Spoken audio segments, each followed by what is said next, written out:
because it brings us back to Mary Zook. Her activism in the meat boycott and some of the early rounds of organizing also galvanized a base of voters. And she was the lead candidate of the People's League that ran for city council in 1936 in Hamtramck. They swept the elections. Now, not all of the councilors were up, but they then had a majority of the city council in Hamtramck. Why is that important? Months later, when the sit-down strike began at Dodge, Main, in Hamtramck, the Hamtramck City Council went on record not only supporting the sit-down strike, but ordering the police to cooperate with UAW organizers in policing the streets all around the plant, closing the bars near the plant to avoid any of the revelry that might have contributed to unexpected outcomes. And the contrast is striking because on the Detroit side of Dodge, Main, there is no such support for the strike, and that's where they tried to bring in the strikebreakers. She not only passed an ordinance ordering the police to cooperate, they also outlawed union busting, union spies, and any effort at strike breaking.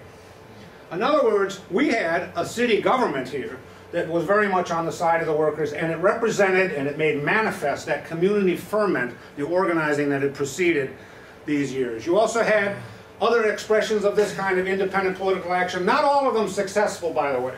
This labor slate was defeated in 1937. They got 40% of the vote, but they were overwhelmed by the fact that these are CIO leaders. This is Walter Reuther, the future president of the UAW. This was very much would soon be the current president of the UAW, R.J. Thomas.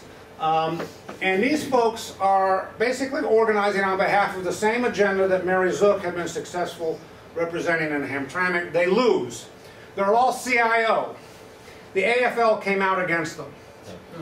Now, by the way, when I was a kid and I first joined a union, I knew nothing about it, and it said AFL-CIO. I thought, why would an organization have basically two names? It didn't make any sense. It's because they, for years, were actually competitors.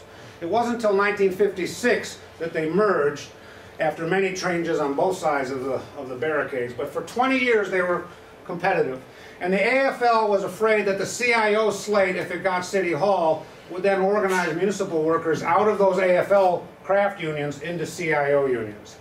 There was also massive red baiting. Employers threatened that they would leave Detroit if the labor slate won, and there was some internal friction as well. So they failed. But Labor's Nonpartisan League did not.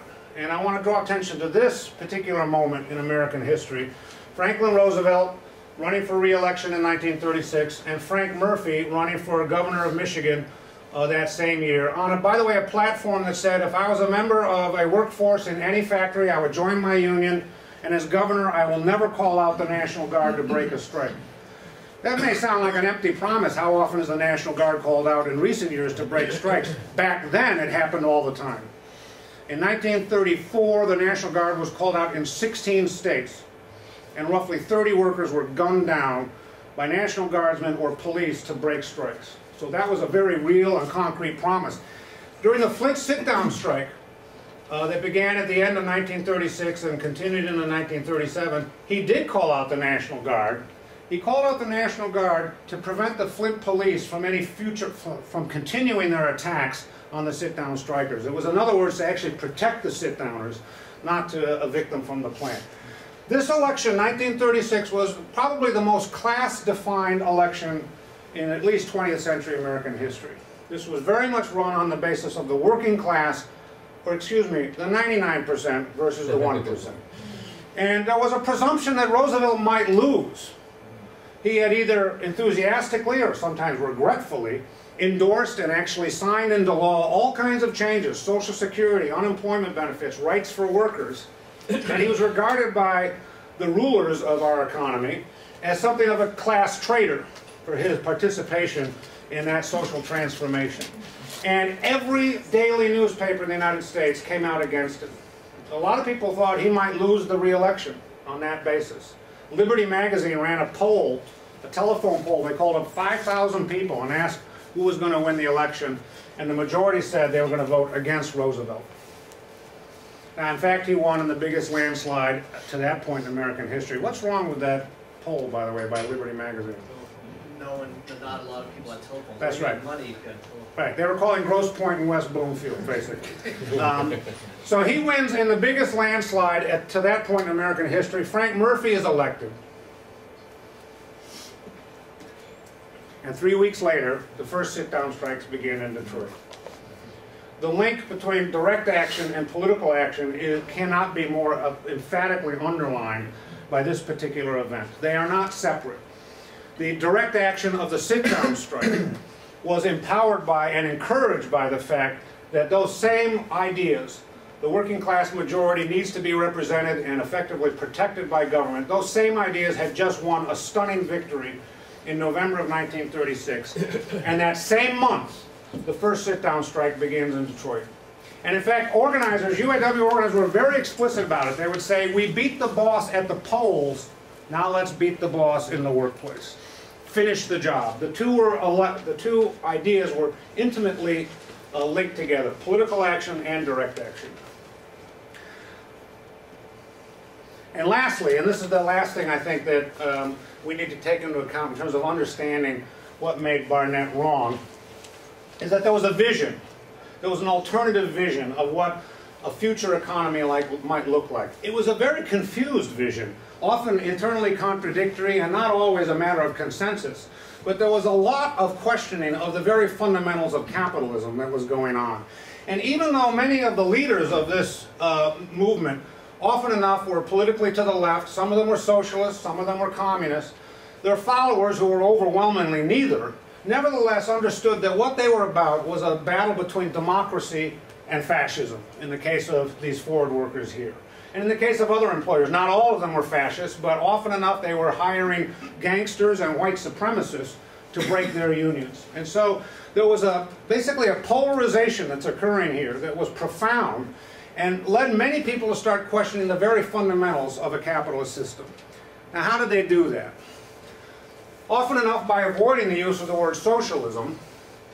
And as you see here, two of the more stunning successes in that regard were Floyd Olson, a farmer labor candidate in Minnesota, and Upton Sinclair, the author of The Jungle and The Flivver King, and maybe other books you're familiar with. He ran for governor of California. He had been a socialist for many years, and as he says here, had never gotten more than roughly 60,000 votes. When he ran on basically the idea of ending poverty in California and talking about worker cooperatives to reopen the factories, he got 37% of the vote in a three-way race. By the way, the Democrats, he won the Democratic primary, but the stalwart Democrats, the conservative Democrats, actually endorsed the Republican and actually put up another third candidate.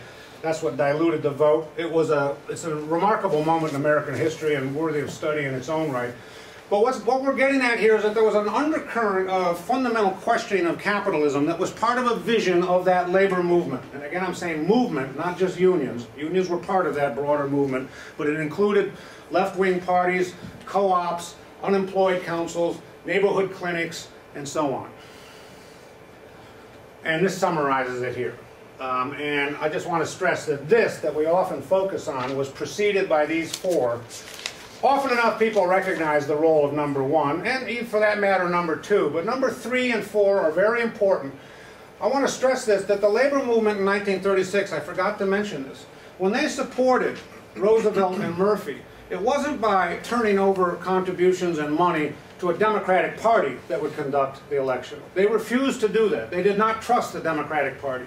They ran it on the basis of Labor's Nonpartisan League, and they did all of their own organizing, all of their own publicity in support of those candidates.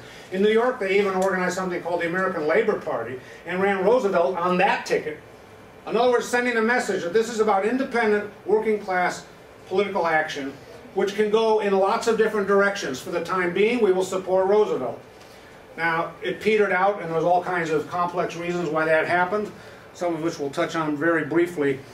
But I want to just stress that this continued into the late 30s and into the 1940s. You see here, this is 1938. I got this from the Detroit News Archives. The caption was, UAW members return furniture to a home following an eviction. So they come in, they defy the sheriff, and they move the evicted family's belongings back in. The Renters and Consumers League, that was part of that labor movement as well, would conduct rent strikes and block evictions in this kind of circumstance. They also organized co-op stores. Flint, Pontiac, and Detroit. This is a picture of the Pontiac store. Again, as an alternative way of thinking about what an economy might look like that served people rather than the bottom line. And that social unionism in the 40s included, again, the origins and the beginnings of a modern civil rights movement. These two are very important, particularly this one. A lot of the initial integration of restaurants and bowling alleys, for that matter, in Detroit was the product of initiatives taken by plant. Their civil rights committee within the plant would go into a nearby restaurant that was whites only, half black, half white in that delegation, would occupy every seat in the restaurant and refuse to leave until they were served. And if the police showed up, they had to bring several different carloads of cops because these people were militant about it and they were not going to leave until that restaurant was desegregated. The initial desegregation of restaurants in Detroit is surrounding the plants as these civil rights committees invade them in something that looks very much like the 1960s, but is occurring in the 1940s. National health care, the initial advocates of it are the labor movement, the food co-ops I mentioned. FM radio, WDET, was founded by the United Auto Workers in the 1940s as an effort to broaden again and make more systematic the effort to communicate with a wider audience. And the most stunning measure of this social unionism was the 1945 UAW demands in the strike against General Motors. They wanted a 30% wage increase. And remember, there had been wage controls during the war, extreme inflation, companies had made enormous amounts of money on cost-plus contracts. The union said, we want a 30% wage increase and no increase in the price of the product you're selling. The union made the argument, which was extraordinarily popular with the general public, that we want a redistribution of income. We don't want General Motors raising our wages and then raising the price of the car to pay for it. Because who's that going to hurt? It's going to hurt everyone. In this case, in other words, what the union is fighting for is not only an improvement in their wages, but something that would benefit a broader working class population. Zero price increases, focused solely on redistribution of profits towards wages.